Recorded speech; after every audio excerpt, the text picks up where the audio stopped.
Governor Scott Walker has been in Washington, D.C. since late last week, then when thousands of emails related to the John Doe investigation were made public, and now he's facing even more tough questions.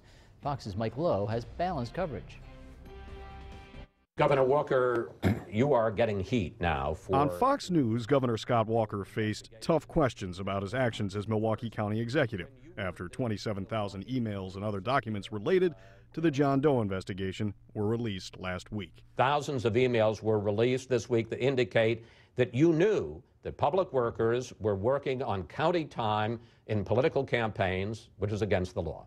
Right, and that's just not, it's absolutely not true.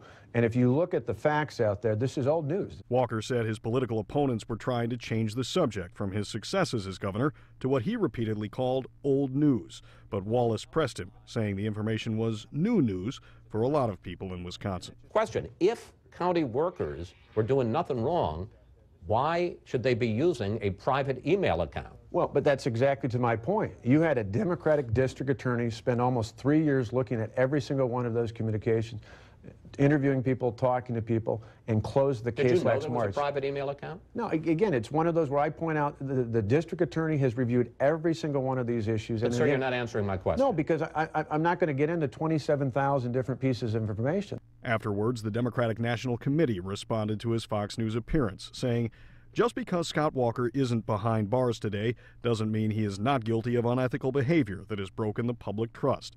While a second investigation into related conduct moves forward, the governor still needs to explain his actions and how such widespread illegal activity could happen under his nose.